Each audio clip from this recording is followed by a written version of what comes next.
Sometimes it's not the big dramatic moments that reveal the truth about abuse. It can be in small, seemingly insignificant things that show just how deeply controlling and toxic a relationship has become. I want to share a story with you today. It might sound trivial on the surface. It was just a simple errand. But beneath this ordinary task lies a perfect illustration of the visible prison that narcissistic abuse creates. If we haven't met before, I'm Grace Channing. I'm author of Love Crimes, which is my memoir of my time within a narcissistic relationship. And today I'm going to tell you about the day a bottle of seltzer water exposed the terrifying reality of my life with a narcissist. It was a beautiful summer day, and we were preparing to host a gathering at our home. Neil and I had invited several of his friends over, couples that we had spent time with before, people whose approval Neil valued. Neil took great pride in his entertaining skills. He considered himself something of a master mixologist, and for this particular gathering, he decided that he would make a sangria, which is a Spanish punch made from wine, fruit, some liquor, some juice, and a touch of sweetener. I'm not sure of the exact recipe, but as he was reviewing his ingredients, he realized that he wanted to modify his usual recipe. Typically, he used 7-Up to add a bit of a fizz to the sangria. But this afternoon, he decided that it would make the drink too sweet. I need you to go to the store and get club soda, he instructed, not looking up from the fruit he was meticulously slicing. His tone was casual, but I understood the underlining command, and it wasn't a request, it was an order. I grabbed my purse and my car keys, and I headed out to the store. And I wanted to be quick because the guests were arriving very soon. I got to the store, and I headed straight to the beverage aisle. Now, my eyes scanned the shelves for the club soda, moving systematically from top to bottom, left to right, but nothing. I checked again, thinking I must have overlooked it. But the shelf where the club soda should have been was empty. A wave of anxiety immediately washed over me. My heart began to race. It wasn't just disappointment at not finding an item on my shopping list. This was genuine fear. Standing in the fluorescent lit aisle, I spotted bottles of seltzer water just a few feet away. Now, logically, I knew seltzer was essentially the same thing as it's carbonated water. The difference between club soda and seltzer is minerals, I think. Club soda has added minerals. It makes it a little saltier. And seltzer water, well, it's just plain carbonated water without the minerals. In a normal relationship, this would be a non-issue. I would simply grab the seltzer, perhaps mention the substitution when I got home, and life would go on. No one would think twice about it.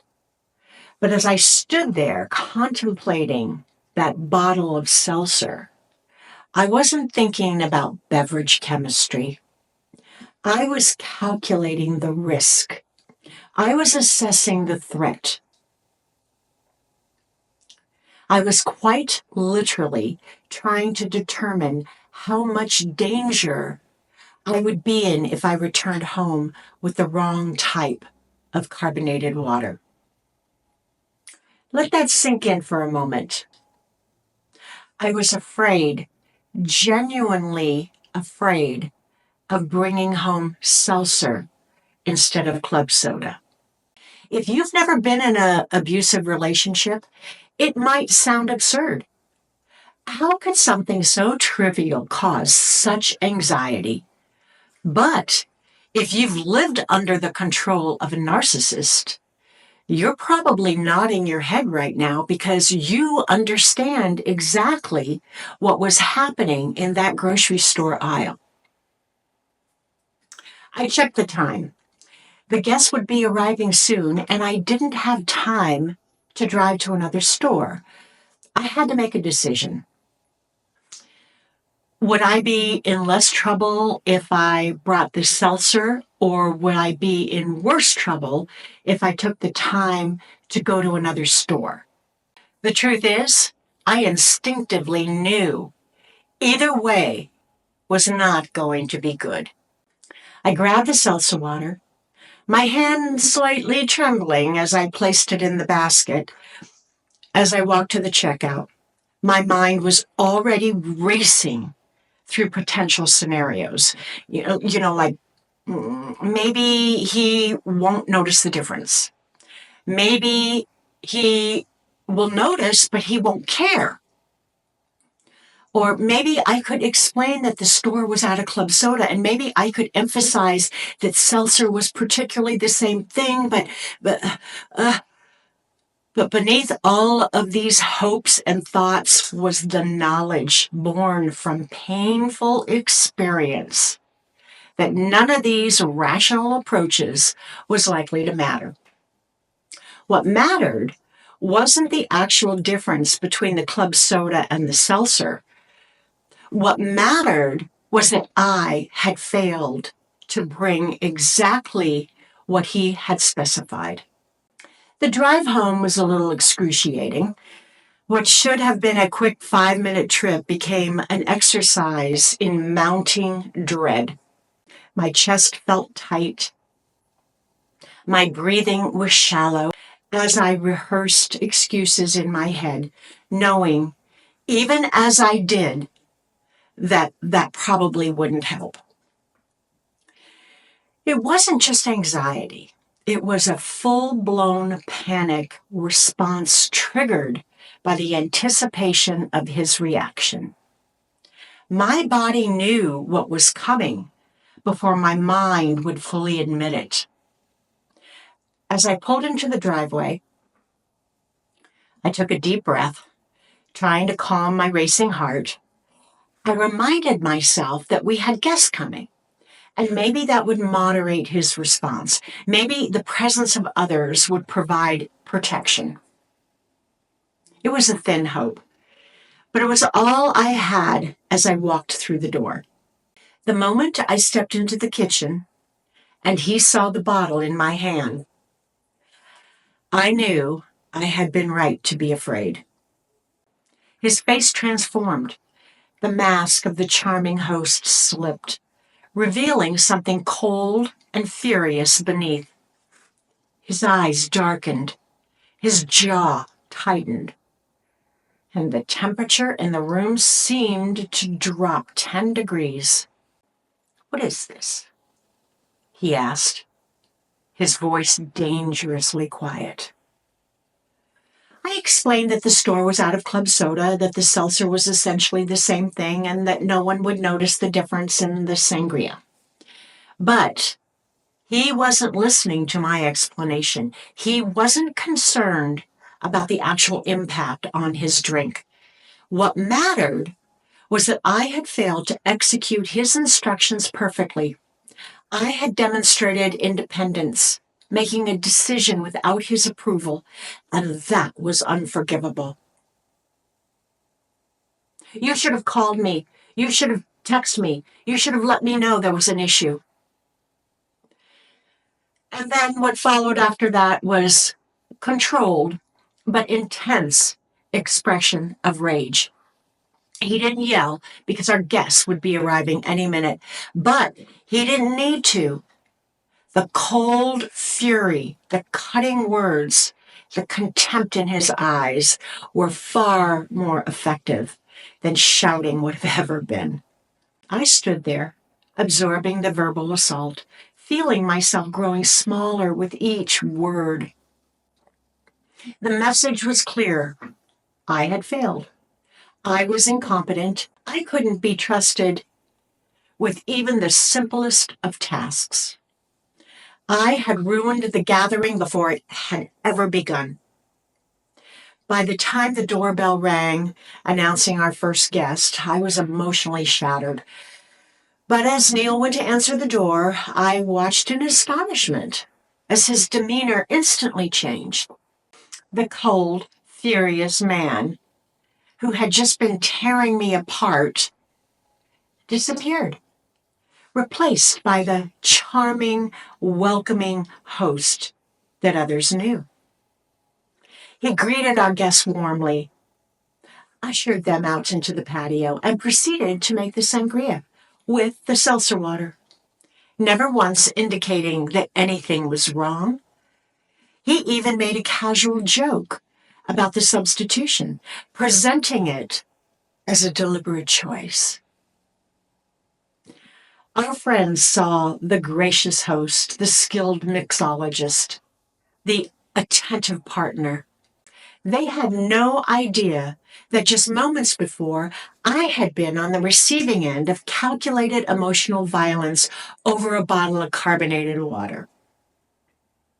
And as I moved through the evening, smiling and engaging in conversation while feeling hollow inside, I realized just how complete my isolation was, surrounded by people, yet entirely alone in understanding the reality of my situation. It would be years before I could look back at that sangria incident and see it clearly for what it was.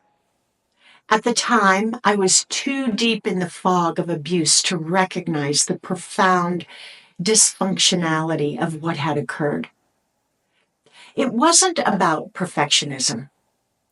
It wasn't about the sangria tasting exactly right. It wasn't even really about club soda versus seltzer water. It was about control, absolute, unquestioning control. The terror I felt in the grocery store aisle wasn't irrational. It was a conditioned response based on repeated experiences of punishment for any deviation from his expectations. My body was sending me an urgent message that my conscious mind wasn't yet ready to hear. I was in danger. Not physical danger in that moment, perhaps, but the psychological danger was real. Each of these episodes chipped away at my sense of self, my autonomy, my basic human dignity. Each one reinforced the message that my only value was in perfect compliance with his wishes. That bottle of seltzer water represented something intolerable to Neil. My ability to think independently and make a reasonable decision when faced with an obstacle. Narcissists cannot tolerate independence in their partners because it threatens their sense of complete dominance. What appears trivial to outsiders, why was she so afraid of her carbonated water, makes perfect sense to those who have lived under narcissistic control. We know that anything, absolutely anything, can become a weapon in their hands. No detail is too small to be used against us. And that's what makes this form of abuse so insidious, so difficult to explain to others, and sometimes even to recognize it for ourselves. It hides in the details, in the everyday moments that shouldn't matter, but somehow become matters of extreme consequences. If my story resonates with you, if you felt that same stomach-dropping fear over something that seems insignificant to others, I want you to know two important things. First, you're not crazy. The disproportionate fear you feel about making minor mistakes is a red flag. not about your mental state, but about the environment that created the fear. It's a sign that you're living under conditions where perfect compliance has become necessary for your emotional survival. This hypervigilance, this constant scanning for potential triggers, this careful monitoring of another person's mood, this anticipation of rage takes a tremendous toll. It keeps your nervous system in a state of high alert, wearing down your physical and mental health over time. For me, this chronic stress eventually contributed to extreme health issues related to the stress. My body was literally breaking down under the weight of constant fear and anxiety. But long before it affected my physical health, it had already devastated my emotional well-being and sense of self. If the Sangria story feels familiar, if you recognize yourself in that grocery store aisle, heart racing as you contemplate the consequences of a minor deviation from expectations, then I want you to consider what your body and mind are trying to tell you. This fear you feel, it isn't weakness, it's wisdom. It's recognition of the truth that may be too painful to consciously acknowledge yet. But this isn't love. This isn't respect. This isn't how partners treat each other in healthy relationships.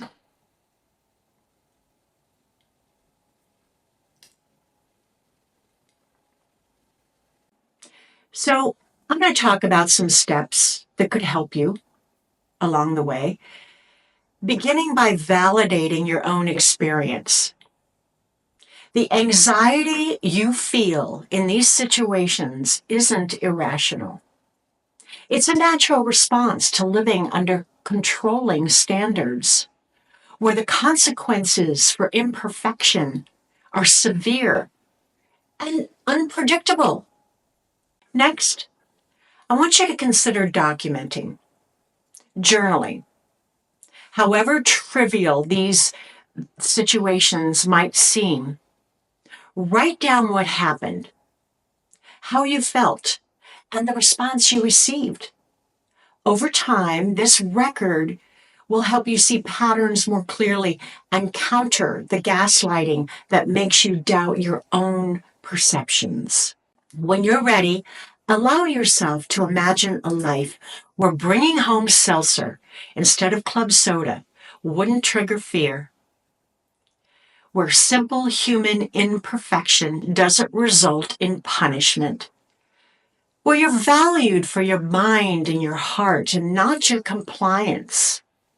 That life is possible. I know because I found it. Though my journey wasn't easy, it required facing painful truths, making difficult choices, and healing deep wounds. But on the other side of that journey was a freedom that I had forgotten was possible. This sangria incident might seem trivial compared to more dramatic examples of abuse. There were no physical blows, no explicit threat, no name calling that would immediately register an abusive situation to an observer. And that's precisely why I want to share this story. Because narcissistic abuse isn't always dramatic. It doesn't always leave visible bruises. Sometimes it's hidden in the everyday moments, in the simple act of buying the wrong carbonated water and feeling terror about the consequences. If you're currently living in this reality where minor deviations from perfection trigger fear, please know that what you're experiencing isn't love. Control is not care. Fear is not respect. Walking on eggshells is not normal. You deserve to make mistakes without fearing punishment. You deserve to bring home seltzer water when the store is out of club soda without your heart racing.